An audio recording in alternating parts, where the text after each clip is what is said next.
ఇప్పుడు ఒక పెద్ద మనిషికి ఇచ్చేద్దామా? మార్కులు ఎక్కువ వస్తాయి, మామూలుగా కాదు, వెరీ ఇంటెలిజెంట్ స్టూడెంట్ అనమాట. యా దా, నీ గురించి నీకంటే ఇంటెలిజెంట్ ఎవరైనా ఉన్నారా ఇక్కడ? చెప్పు. వాటర్ బాటిల్ తేవాలా ఇవాళ? అవసరం లేదా? అట్లాంటివి ఏం లేవు కదా? అలాంటివి ఉండదండి. నాకు భయం వేసింది, నాకు అక్క మైక్ ఇస్తుందా లేదో ఏడ్చారు కదా అని. ఓకే, ఇప్పుడు ఇచ్చా, థ్యాంక్ యూ అక్క. ఇవ్వకపోతే నన్ను కొట్టేలా ఉన్నారు నీ ఫ్యాన్స్ అందరూ. ఓకే, ఇదే ఇప్పుడు వచ్చిన మీడియా అందరికీ మీ వల్లే #90s అనే సిరీస్ ప్రతి ఇంటికి చేరుకుంది. థ్యాంక్ యూ ప్రతి మీడియాకి, ఇక్కడ ఉన్న ప్రతి ఒక్క మీడియాకి. ఇంకా లాస్ట్ టైం సరిగ్గా మాట్లాడలేదు కాబట్టి ఇప్పుడు మాట్లాడతా. మొత్తం రూకి థ్యాంక్ యూ చెప్తా ఏనండి. ఓకే ఓకే, ఫస్ట్ మా అక్కతో స్టార్ట్ చేస్తా. ఓవర్ నైట్ స్టార్ వసంతిక మచ్చ ఇన్స్టాగ్రామ్లో వసంత 1,00,000 ఫాలోవర్స్ వచ్చాయంట. మరి అక్క ఏమన్నా చేసావా? సినిమాస్ అయినేమన్నా? ఏం చేయలేదంట, కానీ చేస్తుంది అక్క. నెక్స్ట్ సినిమాలో చూడండి, చిరంజీవి గారితో, పవన్ కళ్యాణ్ గారు, ఎవరితో ఒకరితో అయితే ఉంటుంది వసంతిక మచ్చ.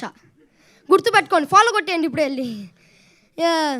కానీ ఎనీవేస్ థ్యాంక్ యూ అక్క, నన్ను భరించినందుకు. ఇంకా నెక్స్ట్ మా అన్నయ్య మౌలి అన్నయ్య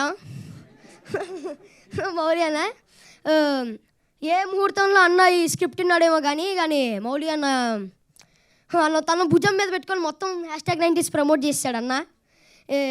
నాకు థ్యాంక్ యూ చెప్పాలని ఇబ్బందిగా ఉన్నా, చెప్తున్నా థ్యాంక్ యూ. ఇంకా నన్ను చాలా సపోర్ట్ చేసావు, చాలా మోటివేట్ చేసావు, చాలా కేరింగ్ అన్న నువ్వు. ఇప్పుడు మా మమ్మీ డాడీ శివాజీ గారు, వాసికి మ్యామ్, చెప్పాలంటే శివాజీ గారు నన్ను చాలా సపోర్ట్ చేశారు. వీళ్ళిద్దరూ చాలా బిగ్ అసెట్ ఈ మొత్తం సిరీస్కి. వాళ్ళు ఇంత ఓన్ చేసుకొని చేశారు కాబట్టి #90s అని ఒక సిరీస్ ఇంత హిట్ అయింది. ప్లస్ ఇప్పుడు వెరీ వెరీ వెరీ ఇంపార్టెంట్ వినండి, వెరీ వెరీ వెరీ ఇంపార్టెంట్ వినండి, చెప్తున్నా, మర్చిపోయా. నువ్వు మర్చిపోయావు కదా, వాళ్ళు ఇంటనే ఉన్నారు, నీకు రావట్లేదు లోపల నుంచి. మా రాతలు మార్చేసిన captain of the ship, James Cameron of the series Aditya Hasan అన్న.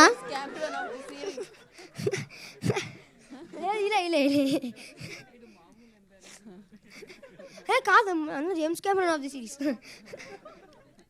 కంటిన్యూ, రావట్లేదు కదా. నెక్స్ట్ అన్న నేను ఒక్కటే అడగాలనుకున్నాను, సీజన్ 2లో అయితే ఉంటాయి కదా? ఓకేనా, ఉంటాయి కదా? జోక్స్ అయిపోతాయి. ఓకే, నెక్స్ట్ ఇంకెవరు ఉన్నారు? యా, సాంప్రదాయని సురేష్ బబ్లీ అన్న, ప్లీజ్ అన్న, నీకు దండం అన్న, ప్లీజ్ అన్న, నీ వల్ల నాకు చెప్తున్నా కదా, నాకు చాలా పేరు వచ్చింది అన్న బాబు. సురేష్ ఇప్పుడు సాంప్రదాయాన్ని సూపర్భర్తిని నన్ను ఇప్పుడు సాంప్రదాయాన్ని సూపర్భర్తి అని ప్లస్ ఆదిత్య అని పిలుస్తున్నారు. ఓకే, ఇప్పుడు సాంప్రదాయాన్ని సూపర్భర్తి రోహన్ కాదు, సురేష్ బబ్లీ అన్న, గుర్తుపెట్టుకోండి. ఇంకా లాస్ట్ బట్ నాట్ లీస్ట్ నాకు ఈ అవకాశం ఇచ్చిన మహేష్ అన్నకి థ్యాంక్ యూ, ప్లస్ ఉదయ్ అన్నకి నన్ను ఇంత సపోర్ట్ చేసినందుకు thank you. Signing off, me Aditya. Season 2తో ఇంకా అలరిస్తానని కోరుకుంటున్నా. Thank you. ఏడవలే, విన్ అయినావు నువ్వు. ఓకే, నితిన్ అన్న అట్లనే చూస్తుండు, మళ్ళీ నా పేరు చెప్పలేదని. ఇంకో పక్క రాజశేఖర్ అన్న కూడా చూస్తుండు, డబ్బులు ఇస్తే నా పేరు చెప్పలేదా అని. రాజశేఖర్ అన్న సిరీస్ రిలీజ్ చేస్తే నా పేరు చెప్పలేదా అని. నేను ఇంకా ఈ సక్సెస్ కారణం ప్రతి టెక్నీషియన్కి, ఏడీ అన్నకి, మాకు ఫుడ్ పెట్టిన ప్రొడక్షన్ అన్నకి, ఇంకా ప్రొడ్యూసర్స్ అందరికీ, ఇంకా నన్ను చాలా హ్యాండ్సమ్గా చూపించిన అజీమ్ అన్నకు కూడా థ్యాంక్ యూ. అంతే, థ్యాంక్ యూ అలాట్. ఈటీ అంటే నాకు ఎప్పుడు ఎక్కడ ఉంటుంది కవరింగ్ మామూలుగా అసలు. ఇంకా కన్స్ట్రక్షన్ జరుగుతుంది, ఇప్పుడు పైన పాట కడుతున్నారు. యాక్చువల్లీ ఇందాకటి వరకు అనుకున్నారు సీజన్ 2లో నీకు ఇచ్చేద్దామని, స్పీచ్ తర్వాత కొంచెం ఆలోచిస్తున్నారంట మరి ఏం చేయాలా అని.